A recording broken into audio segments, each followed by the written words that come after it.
একাদশ এবং দ্বাদশ শ্রেণীর প্রাণপ্রিয় শিক্ষার্থীবৃন্দ, তোমাদের সকলকে স্বাগত জানাচ্ছি। আমি জয়তশীল সহকারী অধ্যাপক, বান্দরবান ক্যান্টনমেন্ট পাবলিক স্কুল ও কলেজ। প্রাণপ্রিয় শিক্ষার্থীবৃন্দ, লক্ষ্য করবে যে টপিকটা নিয়ে কথা বলছি, জীববিজ্ঞান বিষয়ে প্রথম পত্র অধ্যায় 2 সেল ডিভিশন থেকে লেসন 8 ক্রসিং ওভার। যদিও ক্রসিং ওভার লিখেছি, বাট ক্রসিং ওভার থেকে শুরু করে একেবারে লাস্ট অবধি, এই চ্যাপ্টারের লাস্ট অবধি আজকে তোমাদেরকে পড়িয়ে দেবো। খেয়াল করো, ক্রসিং ওভার। ক্রসিং ওভার কি বলছে দেখো। মায়োসিস 1 বা মায়োসিস 1 এর পেকাইটিন উপপর্যায়ে একজোড়া সমসংস্থ ক্রোমোজোমের দুটি নন সিস্টার ক্রোমাটিডের মধ্যে অংশের বিনিময় হওয়াকে ক্রসিং ওভার বলে। বিষয়গুলো বোঝাতে গেলে অনেক কথা বলা যাবে।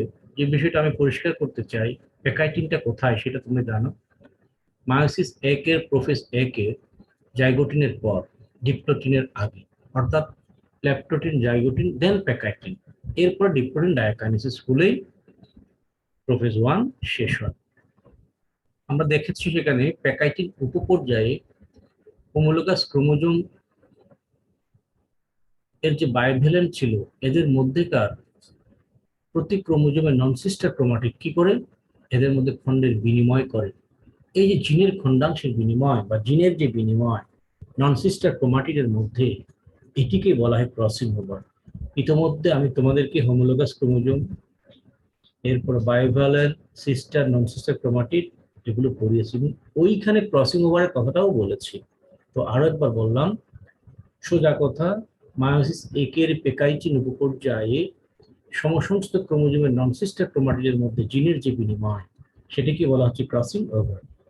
ক্রসিং ওভারের ফলে ক্রোমোজোমের জিন সমূহের মূল বিন্যাসের পরিবর্তন ঘটে। কেন? যেহেতু বিনিময় হয়েছে, বিনিময় হওয়ার কারণে বিন্যাসের পরিবর্তন ঘটাটা খুবই স্বাভাবিক, এবং লিঙ্ক জিন সমূহের মধ্যে নতুন একটা সমন্বয় তৈরি হয়, স্বাভাবিক। এটা থমাস হান্ট মর্গান, নাম শুনে থাকবে, থমাস হান্ট মর্গান 1909 সালে ভুট্টা উদ্ভিদে প্রথম ক্রসিং ওভার সম্পর্কে ধারণা দেন। 1933 খ্রিস্টাব্দে তিনি নোবেল পুরস্কার পান বা লাভ করেন। ক্রসিং ওভার কিভাবে ঘটে একটু খেয়াল করো। ক্রসিং ওভারের কৌশল, এই যে দেখো, প্রথমে দুটি নন সিস্টার ক্রোমাটিড একই স্থান বরাবর ভেঙে যায়, এবং এক্ষেত্রে যে এনজাইমটা কাজ করে তার নাম এন্ডোনিউক্লিয়াস এনজাইম। এই যে এটি একটি ক্রোমোজোম, এটি একটি ক্রোমোজোম, এটিও একটি ক্রোমোজোম, এটিও একটি ক্রোমোজোম, বাট মানে সমসংস্থ, এরা একে অপরের সমসংস্থ। এই সমসংস্থ ক্রোমোজোম, এই যে এটা এটার সিস্টার, এটা এটার সিস্টার, এটা এটার সিস্টার, এটা এটার সিস্টার ক্রোমাটিড, অর্থাৎ সমস্ত ক্রোমোজোমের একই ক্রোমোজোমের ক্রোমাটিড দ্বয় একে অপরের সিস্টার ক্রোমাটিড, কিন্তু ভিন্ন ভিন্ন ক্রোমোজোমের ক্রোমাটিড গুলো পরস্পরের নন সিস্টার ক্রোমাটিড। অর্থাৎ এই ক্রোমাটিড, এই যে সোজা এই ক্রোমাটিড, এটার জন্য এই দুটার যে কোনোটাই নন সিস্টার, এটার জন্য এই দুটার যে কোনোটাই নন সিস্টার, এটার জন্য এই দুটার যে কোনোটাই নন সিস্টার, এটার জন্য এই দুটার যে কোনোটাই নন সিস্টার। তার মানে কি হলো, এরা কি হচ্ছে, প্রথমে দুটি নন সিস্টার ক্রোমাটিড, ইয়েস, এটি এবং এটি একই স্থানে জোড়া লাগে, এবং জোড়াটা কিন্তু ভেঙে যায়, এখানে জোড়া লাগাটা দেখিয়েছে। আরেকটা বিষয় বলছিলাম, এই জোড়া লাগার ফলে এই স্থানটা এক্স অক্ষরের মতো দেখায়, এটাকে কায়াজমা, বহু বচনে কায়াজমাটা বলে। এরপর কি হচ্ছে, পরে একটি অংশের সাথে অপরটির অন্য অংশ পুনরায় জোড়া লাগে লাইগেস এনজাইমের প্রভাবে। এই যে দেখো, বিনিময় হয়েছে, এখান থেকে এটা এখানে আসছে, এখান থেকে এটা এখানে আসছে, এই কালো অংশ এখানে ছিল, এটা এখানে গেছে, এই সাদা অংশ এটা এখানে ছিল, এখান থেকে এইখানে গেছে, অর্থাৎ এদের মধ্যে এটা বিনিময় ঘটেছে। বিনিময় ঘটার ফলে কি হয়েছে, এখানে এফ প্রাইম বি প্রাইম, এটা ছিল মূলত এইখানে, এই যে দেখো এ প্রাইম বি প্রাইম, এই যে এটা এ প্রাইম বি প্রাইম এখানে চলে গেছে, এই যে এখানে চলে আসছে, এখানে ছিল এ বি, এই এ বি এখানে চলে আসছে, তাহলে জিনের নতুন বিন্যাস হয়েছে। এ প্রাইম এক রকমের জিন, এ এক রকমের জিন, বি প্রাইম এক রকমের, বি এক রকমের। তাহলে এই যে সেন্ট্রোমিয়ারটা যখন ভাগ হবে, দুইটা ক্রোমাটিড হবে, তখন এই সেন্ট্রোমিয়ার ভাগ হওয়ার পর দুটো যখন ক্রোমোজোম হবে, তখন এই ক্রোমোজোমের জিনের বিন্যাস আগের মতো নেই, চেঞ্জ হয়ে গেছে। এটা যখন ভাগ হয়ে দুটি ক্রোমোজোম হবে, তখন এটাতে ক্রোমোজোমের বিন্যাস আগের মতো নেই, চেঞ্জ হয়ে গেছে। অর্থাৎ ক্রসিং ওভারের ফলে কি হচ্ছে, নন সিস্টার ক্রোমাটিড যেহেতু জিনের খণ্ড বিনিময় করে, জিন বিনিময় করে, ফলে এই যে ক্রোমোজোমে কি স্বতন্ত্র বিন্যাস হয়, ভিন্ন ধরনের বিন্যাস হয়, নতুন ধরনের বিন্যাস হয়। দেখো, প্রথমে দুটি নন সিস্টার ক্রোমাটিড একই স্থান বরাবর ভেঙে যায় এন্ডোনিউক্লিয়াস এনজাইমের কারণে বা প্রভাবে। পরে একটি অংশের সাথে অপরটির অন্য অংশ পুনরায়, এই বানানটা একটু ভুল হয়েছে, এই রস্যকারটা এইখানে হবে, খেয়াল করো, পতে হবে, উ ন রায়, রস্যকারটা এইখানে হবে, দেখে নি, জোড়া লাগে লাইগেস এনজাইমের প্রভাবে, ফলে কায়াজমা সৃষ্টি হয়। কায়াজমাটা এক্স আকৃতি, এই যেটা, এই যে কায়াজমা সৃষ্টি হয়। আচ্ছা, ওকে। শেষ পর্যায়ে প্রান্তীয়করণের মাধ্যমে, অর্থাৎ এই যে জোড়া লেগেছিল, এরা এই জোড়া স্থানে আস্তে আস্তে এদের মধ্যে বিকর্ষণ শুরু হওয়ার কারণে আস্তে আস্তে এরা একে অপর থেকে দূরে সরে যায়। তো দূরে সরে গেলে আস্তে আস্তে প্রান্তীয়করণ হবে। ফলে শেষ পর্যায়ে প্রান্তীয়করণের মাধ্যমে, মানে আস্তে আস্তে সরে যাবে আর কি, দূরে সরে যাবে, প্রান্তীয়করণের মাধ্যমে ক্রোমাটিডের বিনিময় শেষ হয়। ক্রসিং ওভারের ফলে ক্রোমাটিডের মধ্যে অংশের বিনিময় ঘটে, সাথে সাথে জিনেরও বিনিময় ঘটে। কথাগুলো বলেছে, আর বলছি না। যেহেতু জিন ক্রোমোজোমে বিন্যস্ত থাকে, জিনের বিনিময়ের ফলে চারিত্রিক বৈশিষ্ট্যেরও বিনিময় হয়, ফলে জীবে চারিত্রিক পরিবর্তন ঘটে। ওকে, এই যে এখানে খেয়াল করো, বেশ চমৎকার দুটি ক্রোমোজোম বড় করে আমি দেখেছি, এই একটি ক্রোমোজোম, এই একটি ক্রোমোজোম। যতক্ষণ পর্যন্ত সেন্ট্রোমিয়ার ভাগ হবে না ততক্ষণ পর্যন্ত ক্রোমোজোম একটি, বাট ক্রোমাটিড দুটি। এখান থেকে শুরু করে এটুক পর্যন্ত একটা ক্রোমাটিড, এখান থেকে শুরু করে এটুক পর্যন্ত একটি ক্রোমাটিড, অর্থাৎ একটি ক্রোমোজোম দুটি ক্রোমাটিড, এখানেও তাই। অর্থাৎ এখানে দুটি ক্রোমোজোম বাইভ্যালেন্ট, এরা সমসংস্থ ক্রোমোজোম, এরা এখন বাইভ্যালেন্ট। বাইভ্যালেন্টে চারটি ক্রোমাটিড, বাট এই একই ক্রোমোজোমের ক্রোমাটিড দুটি একে অপরের সিস্টার ক্রোমাটিড। এটার ক্রোমাটিড দুটি একে অপরের সিস্টার, বাট এই দুটার জন্য এই দুটা নন সিস্টার, এই দুটার জন্য এই দুটা নন সিস্টার। অর্থাৎ এটার জন্য এরা দুজনেই নন সিস্টার, এটার জন্য এই দুটাই নন সিস্টার, এটার জন্য এই দুটা নন সিস্টার, এটার জন্য এই দুটা নন সিস্টার। অর্থাৎ বাইভ্যালেন্টের ক্রোমোজোম দ্বয়ের ক্রোমাটিড গুলো একে অপরের নন সিস্টার, মানে ভিন্ন ভিন্ন ক্রোমোজোমের ক্রোমাটিড গুলো একে অপরের নন সিস্টার। এই যে এই অংশটা জোড়া লাগছে, এই যে ইংরেজি এক অক্ষরের মতো, এটা কায়াজমা, বহু বচনের কায়াজমাটা। পরে এটা ভেঙে যায়, ভেঙে গিয়ে ওভারল্যাপিং হয়, ক্রস ওভার হয়, এটাই ক্রসিং ওভার। এখান থেকে অংশ এখানে যাবে, এখান থেকে অংশ এখানে যাবে, এসছে। এই যে এটা এ প্রাইম বি প্রাইম ছিল, এটা এখানে চলে আসছে, এটা এ বি ছিল, এটা এখানে চলে আসছে। আশা করি বুঝছো, এটা পড়ে নিলে বাকিটা বুঝতে পারবো। এটার সিগনিফিকেন্সটা কি, গুরুত্বটা কি, তাৎপর্যটা কি? কিছু সংখ্যক নিম্ন শ্রেণীর জীব ছাড়া সব উদ্ভিদ ও প্রাণীর মধ্যে ক্রসিং ওভার ব্যাপকভাবে পরিলক্ষিত হয়। ক্রসিং ওভারের গুরুত্ব নিচে উল্লেখ করা হয়, যেমন নম্বর 1, ক্রসিং ওভারের ফলে দুটি ক্রোমাটিডের মধ্যে অংশের বিনিময় ঘটে, ফলে জিনগত পরিবর্তন সাধিত হয়, যেটা আমি আগেই দেখিয়েছি। ওই যে দেখো না, এই যে বিনিময় ঘটাতে জিনের পরিবর্তন হয়েছে, এখানে এক ধরনের নতুন বিন্যাস হলো, এখানে এক ধরনের নতুন বিন্যাস হলো, ফলে এই ক্রোমোজোম যেটা হবে, এটা ভাঙার ফলে, এটা বিভক্ত হওয়ার ফলে এই ক্রোমোজোমের চরিত্র কিন্তু এটার মতো আর নাই, চেঞ্জ হয়ে গেছে। এই ক্রোমোজোমটার চরিত্র এটার মতো আর থাকবে না। খেয়াল করো, এটা এখনো ক্রোমাটিড, একটি ক্রোমোজোম, দুটি ক্রোমাটিড, বাট সেন্ট্রোমিয়ার যখন ভাগ হবে তখন এই দুটি ক্রোমোজোম। বুঝতে পারছো? ক্রসিং ওভারের ফলে দুটি ক্রোমাটিডের মধ্যে অংশের বিনিময় ঘটে, ফলে জিনগত পরিবর্তন সাধিত হয়। জিনগত পরিবর্তন সাধনের ফলে সৃষ্ট জীবে বৈশিষ্ট্যের পরিবর্তন আসবে, বৈশিষ্ট্যগত পরিবর্তন সাধিত হয়, যেহেতু জিন দ্বারা জীবের চরিত্র বা বৈশিষ্ট্য নিয়ন্ত্রিত হয়। বৈশিষ্ট্যগত পরিবর্তনের মাধ্যমে সৃষ্টিকুলে, মানে সৃষ্টিকুলের পরে যারা প্রোডাক্ট আসলো তাদের কথা বোঝানো হচ্ছে, আসে বৈচিত্র্য। খুবই স্বাভাবিক, জিনের পরিবর্তন হলে ক্যারেক্টারের পরিবর্তন হবে, আর ক্যারেক্টারের পরিবর্তন হলে একটি জীবের সাথে আরেকটি জীবের ক্যারেক্টার মিলবে না, এটাই ভেরিয়েশন, এটাই বৈচিত্র্য, এটাই প্রকরণ। এবং এই প্রকরণটাই বেসিক্যালি বিবর্তনের পথকে সুগম করে, নতুন নতুন প্রজাতি সৃষ্টির পথকে সুগম করে। বলছে দেখো, বৈশিষ্ট্যগত পরিবর্তনের মাধ্যমে সৃষ্টিকুলে আসে বৈচিত্র্য, সৃষ্টি হয় নতুন পরিবেশে টিকে থাকার ক্ষমতা, আবার কখনো সৃষ্টি হয় নতুন প্রজাতি। ক্রসিং ওভারের মাধ্যমে কাঙ্ক্ষিত উন্নত বৈশিষ্ট্য বিশিষ্ট নতুন প্রকরণ সৃষ্টি করা যায়। এভাবে এই ফসলি উদ্ভিদেও ক্রমাগত উন্নতি সাধন করা হয়। কৃত্রিম উপায়ে ক্রসিং ওভার ঘটিয়ে বংশগতিতে পরিবর্তন আনা সম্ভব। কাজেই প্রজনন বিদ্যায় ক্রসিং ওভারের যথেষ্ট ভূমিকা রয়েছে। গবেষণার ক্ষেত্রেও ক্রসিং ওভারের গুরুত্ব রয়েছে, কারণ ক্রোমোজোম জিনের রেখাকার বিন্যাস প্রমাণে বা ক্রোমোজোম ম্যাপিং এ ক্রসিং ওভারের বৈশিষ্ট্য ব্যবহৃত হয়। কিভাবে জানো এটা? সামনে যায়, এই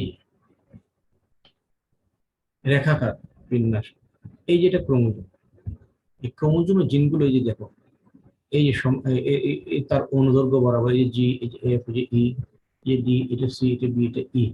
তাহলে ক্রসিং ওভারের সাহায্যে সেটা কিভাবে নির্ণয় করা যায়? সাধারণত যে জায়গায় জিন থাকে সেই জায়গাটাই জোড়া লাগে এবং ওখানে ভেঙে যায়, ওই জায়গাটা ভেঙে যায়। ক্রসিং ওভার অনেকগুলো স্থানে স্থানে হতে পারে। যে স্থানে জোড়া লাগবে সেই স্থানে মনে করতে, এই দেখো বি এ বি, এখানে জোড়া লেগেছে, আমরা এখানে জিনের অবস্থান, জিনের বিন্যাসটা আমরা নির্ধারণ করতে পারি, এবং ক্রোমোজোমের মধ্যে যে জিন রেখাকারে থাকে সেটাও কিন্তু নির্ণয় করা সম্ভব। বলতে দেখো, ক্রসিং ওভারের মাধ্যমে, সরি এখানে এটা তো পড়েছি, 4 নম্বর পড়েছি, 5 নম্বরটাও পড়েছি। গবেষণার ক্ষেত্রে ক্রসিং ওভারের গুরুত্ব রয়েছে, কারণ ক্রোমোজোম জিনের রেখাকার বিন্যাস প্রমাণে বা ক্রোমোজোম ম্যাপিং এ ক্রসিং ওভারের বৈশিষ্ট্য ব্যবহৃত। ক্রোমোজোম ম্যাপিং মানে কি? ক্রোমোজোমে কোথায় জিন আছে এটা যদি আমরা প্রমাণ করতে পারি, ওই ক্রোমোজোম জিনের অবস্থানটা মূলত ম্যাপিং। জিন ম্যাপিংটা এখানে বেসিক্যালি ক্রোমোজোম ম্যাপিং, আসলে জিন ম্যাপিং হবে এটা। ওকে, ক্রোমোজোমে জিনের অবস্থান নির্ণয় এবং জেনেটিক ম্যাপ তৈরি করা সম্ভব এই ক্রসিং ওভারের মধ্য দিয়ে। ওকে, আশা করি এখানেই শেষ। এখন মাইটোসিস মায়োসিসের মধ্যে পার্থক্যটা দেখো। পার্থক্যের বিষয় কোথায় ঘটে? মাইটোসিস মাইটোসিস অবশ্যই জীবের দেহকোষে সংঘটিত হয়, ফলে দেহের বৃদ্ধি পায় বা বৃদ্ধি ঘটে। মায়োসিস জীবের জনন মাতৃকোষে, ফলে গ্যামেট তৈরি হয়। জনন মাতৃকোষ যেহেতু ডিপ্লয়ার, সেখানে অবশ্যই মায়োসিস হতে হবে এবং হ্যাপ্লয়েড স্পার্ম ওভাম অর্থাৎ গ্যামেট প্রডিউস করবে। এদের মিলনে আবার ডিপ্লয়েড জায়গোট অবস্থা ফিরে আসবে। অপত্য কোষের সংখ্যা তোমরা জানো, এগুলো নতুন নয়। মাইটোসিসের প্রোডাক্ট হচ্ছে 2টি, অপত্য প্রোডাক্ট 2টি, আর মায়োসিসের অপত্য প্রোডাক্ট হচ্ছে 4টি। অপত্য কোষে ক্রোমোজোম সংখ্যা অবশ্যই মাইটোসিসের সমান থাকবে, কিন্তু মায়োসিসে কখনোই সমান থাকবে না, বরং অর্ধেক হয়ে যায়, হাফ হয়ে যায়। ইন্টারফেস পর্যায়ে দেখো, মাইটোসিসের পূর্বের ইন্টারফেস পর্যায়টি দীর্ঘস্থায়ী, মায়োসিসের পূর্বের ইন্টারফেস পর্যায়টি ক্ষণস্থায়ী। এগুলো খুব একটা গুরুত্বপূর্ণ ক্যারেক্টার না, না দিলে হয়। সিনাপসিস ও বায়োভ্যালেন্ট, এগুলো আবার গুরুত্বপূর্ণ। এই দুটার প্রত্যেকটাই আমরা মিয়োসিসে দেখি, বাট মাইটোসিসে কোনো সিনাপসিস ঘটে না, কোনো বায়োভ্যালেন্ট তৈরি হয় না। আবার মায়োসিসের ক্ষেত্রে অবশ্যই সমসংস্থ ক্রোমোজোমের মধ্যে পারস্পরিক আবশ্যকের কারণে সিনাপসিস ঘটে, বায়োভ্যালেন্ট তৈরি হয়। ক্রসিং ওভারে আসো, ক্রসিং ওভার অবশ্যই মাইটোসিসে ঘটে না, ফলে জিনের সজ্জা বিন্যাসে কোনো পরিবর্তন ঘটে না। মায়োসিসে ক্রসিং ওভার ঘটে, ফলে জিনের সজ্জা বিন্যাসেরও পরিবর্তন ঘটে। প্রথমে যেমন ছিল ক্রসিং ওভার পরে তেমনটি আর থাকবে না। বিবর্তন ও জনুক্রমের সাথে মাইটোসিসের কোনো সম্পর্ক নেই। ক্রসিং ওভারে যেহেতু মিয়োসিস হয়, মিয়োসিসের পরে ডিপ্লয়েড থেকে হ্যাপ্লয়েড হয়, হ্যাপ্লয়েডে মিলন হলে আবার ডিপ্লয়েড অবস্থা ফিরে আসে, এটাই জনুক্রম। একবার হ্যাপ্লয়েড, একবার ডিপ্লয়েড দশা। ক্রসিং ওভারের ফলে জীবের মধ্যে নতুন বৈশিষ্ট্যের সৃষ্টি হয়, যা বিবর্তন ও জনুক্রমের পক্ষে সুগম করে। বাট যেহেতু জিনের কোনো পরিবর্তন হচ্ছে না, বিবর্তনের সুযোগ নাই, জনুক্রম তো এখানে নাই, কারণ সবসময় মাতৃকোষ থেকে যেই নতুন প্রোডাক্ট আসবে, অপত্য কোষ আসবে, সেটাও মাতৃকোষের অনুরূপ ক্রোমোজোম সংখ্যা বিশিষ্ট, সেখানে হ্যাপ্লয়েড ডিপ্লয়েডের কোনো সুযোগ নেই। ক্রোমোমেয়ার, সাধারণত প্রোফেস ক্রোমোমেয়ার দেখা যায় না, বাট প্রোফেস ক্রোমোমেয়ার দেখা যায়। আগের স্লাইডগুলো পড়লে এখানে বোঝাতে হবে না, বাট এটাকে যদি আমি শুরু থেকেই পড়াই, আগের স্লাইডগুলো না পড়িয়ে, তাহলে আমাকে এখানে অনেক কিছু বোঝানোর আছে, বাট সেই লেবারটুকু আমি নিতে প্রস্তুত না, কারণ আমি এটা কোনো ব্যবসায়িক উদ্দেশ্যে করছি না। আমি তোমাদেরকে একের পর একে একটা একটা করে স্লাইড উপহার দিয়েছি। প্রিভিয়াস স্লাইডগুলো দেখলে সেখানে ক্রোমোমিয়া কি, প্রোফেস ক্রোমোজোম কোনটাকে বোঝাচ্ছে, সেটা তোমাদের কাছে ক্লিয়ার হবে। ক্রোমোমিয়া যখন ওই যে ক্রোমোজোমগুলো পাক খায় জল বিয়োজন করে, তখন স্থানে স্থানে বিড লাইক পুতির দানার মতো যে স্ট্রাকচার, গুটি গুটি যে স্ট্রাকচার, সেটা হলো ক্রোমোমিয়ার। সে ক্রোমোমিয়ারটাই মূলত ক্রোমোজোমের জিনের অবস্থানকে নির্দেশ করে বলে বিজ্ঞানীরা বলে থাকেন। ইন্টারফেস পর্যায় বা পর্যায় মধ্যক দশা, নিউক্লিয়াসের পর্যায় মধ্যক দশা, এখানে আবার হঠাৎ করে বাংলা আসাটা টাফ, এগুলো বোঝা মুশকিল হয়ে যায়। পর্যায় মধ্যক দশা দীর্ঘস্থায়ী, নিউক্লিয়াসের পর্যায় মধ্যক দশা স্বল্পস্থায়ী। সেন্ট্রোমিয়ারে চলে আসো। মেটাফেজে সেন্ট্রোমিয়ার সহ ক্রোমোজোম অনুযোগে বিভক্ত হয়, কিন্তু মেটাফেজ 1-এ সেন্ট্রোমিয়ার অবিভক্ত থাকে। ডিএনএ রেপ্লিকেশন ইন্টারফেস দশায় সম্পন্ন হয়, ডিএনএ রেপ্লিকেশন প্রোফেজ দশায় ঘটে। নিউক্লিয়াস ও ক্রোমোজোমের বিভাজন মাইটোসিস অবশ্যই একবার, কিন্তু এটাতে দুইবার। পর্যায় মধ্যক বলতে মেটাফেজকে বোঝানো হচ্ছে, পর্যায় মধ্যক দশা। ওকে, ব্যবহারিক আসো। ব্যবহারিক বলতে এই কাজটা আমরা কাগজে কলমে করবো আর কি, হাতে কলমে করবো আর কি। তো ব্যবহারিক এটা প্র্যাকটিক্যাল ক্লাসে করা হয়, তারপর বইয়ে আছে। আমি এখান থেকে, এখন তো করোনা কাল, প্র্যাকটিক্যাল ক্লাস তো করা যাচ্ছে না, যতটুকু পারি বইয়ে যেও আছে একটু দিচ্ছি, দেখে নাও কিভাবে করবা। সম্ভব হলে পেঁয়াজ মূলের অগ্রভাগে স্লাইড করে অণুবীক্ষণ যন্ত্রের উচ্চ ক্ষমতার অবজেক্টিভে পর্যবেক্ষণ করতে হবে। পেঁয়াজের মূলের অগ্রভাগে কোষ নিয়ে সেখানে আমরা কোষ বিভাজনটা পর্যবেক্ষণ করতে পারি। সম্ভব হলে পেঁয়াজ মূলের অগ্রভাগের স্লাইড করে অণুবীক্ষণ যন্ত্রের উচ্চ ক্ষমতার অবজেক্টিভ পাওয়ারটা বাড়া দিতে বলছে আর কি, যেটা দিয়ে আমরা লক্ষ্যবস্তু দেখি সেটাই অবজেক্টিভ, না হাই ভোল্টেজের যেটা সেটাই ব্যবহার করতে বলছে। স্লাইডে মাইটোসিস বিভাজনের বিভিন্ন ধাপ পর্যবেক্ষণ করে থাকায় সুন্দর করে রাখতে হবে। মাইটোসিসের বিভাজনের বিভিন্ন পর্যায়ের স্লাইড কিনতে পাওয়া যায়। বিভিন্ন পর্যায়ের সহজে দৃশ্যমান সুন্দর স্লাইড কিনে তা শিক্ষার্থীদেরকে দেখাতে হবে। স্লাইডগুলো পর্যবেক্ষণ শেষে শিক্ষার্থীরা মাইটোসিসের বিভিন্ন পর্যায়ে তাদের ব্যবহারিক খাতায় আঁকে দেবে। স্লাইড না পাওয়া গেলে পোস্টার পেপারে মাইটোসিসের বিভিন্ন পর্যায়ে সুন্দর চিত্র এঁকে একটু চার্ট প্রস্তুত করতে হবে। আমি এই কথাগুলো আমার প্রতি নির্দেশনা আমি না পড়লেও হতো, বাট আমি পড়াতে তোমরা একটু খেয়াল করবো, তার মানে কিভাবে কি জিনিসটা ঘটে সেটা তোমরা জানবে। এটা আমার পড়ার দরকার ছিল না, বাট তোমাদের অ্যাটেনশন ড্র করার জন্য। বিশেষ বক্তব্য দেখো, স্পেশাল নোটে কি বলছে। বালির স্তূপে আর কি একটি পেঁয়াজ রেখে বা স্থাপন করে 2-1 দিন পানি দিলে এটাতে মূল গজাবে। একটি ওয়াশ গ্লাস তোমরা যেহেতু এসএসসি পাস করে আসছো, ছোট একটা কাচের পাত্র, একটু হালকা গর্ত আছে, মানে কাচের তৈরি। ওয়াশ গ্লাসে কিছু এসিটোকার্মাইন রিয়েজেন্ট, বিকারক পদার্থ এসিটোকার্মাইন নিব এবং 1 থেকে 2 ড্রপ নর্মাল হাইড্রোক্লোরিক অ্যাসিড দিব তাতে।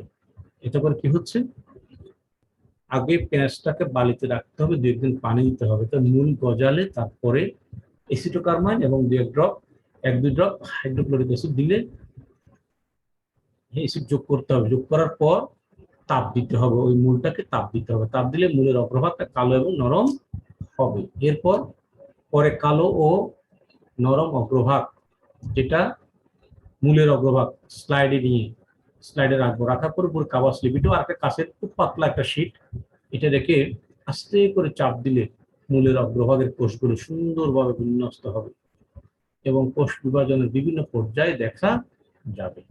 পেঁয়াজ মূলে 16টি ক্রোমোজোম থাকে, এখানে মনে 16টি দেখানো আছে, ঠিকঠাক করে গুনলে হয়তো 16টি পাওয়া। 1 2 3 4 5 6 7 8, হয়তো 16টি আছে এখানে। পেঁয়াজ মূলে 16টি ক্রোমোজোম থাকে। পাশের চিত্রে পেঁয়াজ মূলে মাইটোসিস বিভাজন কয়েকটি পর্যায়ে দেখানো হলো। এটাকে আমরা অ্যানাফেজ পর্যায়ে বলতে পারি আর কি। এটাকে অনেকটা মেটাফেজের মতো, যেটা মাঝখানে আছে। এই মোটামুটি এটা একটা কোষ, এবং শুরুতেই দেখো প্রোফেজ, কটা হচ্ছে কি, ক ইন্টারফেস দেখিয়েছে, খতে প্রোফেজ, এটাকে প্রোফেজ বলছে, কটাকে মেটাফেজ বলছে, ঘটাকে অ্যানাফেজ বলছে। এই জফলাটা কেন জানি আসছে না, মানে জফলাটা মাঝে মাঝে ডিস্টার্ব করে দিলে আসছে না। যাই হোক, এটা কেন জফলা হবে, এটা পরে নি। মোটামুটি এই তোমরা বুঝতে পেরেছো। তারপরে এই ক্লাসটা যখন জুমে সরাসরি নিব তখন তার ভালো করে ইন্টারঅ্যাক্টিভ ভাবে বোঝাবো। এটা তোমাদের হোয়াটসঅ্যাপ গ্রুপে দেওয়ার জন্য আমি করেছি। এখানে এই ফিগারটা আরেকটু বড় করে দিয়েছি, একটু দেখে নিবা। এবং এটা হচ্ছে একটা স্লাইড আর কি, এটাকেই ভালোভাবে দেখানো হয়েছে। যাক, শেষ করলাম। একটা হোমওয়ার্ক দিচ্ছি, ক্রসিং ওভার কৌশল এবং তাৎপর্য ব্যাখ্যা করো। Best of luck, thank you.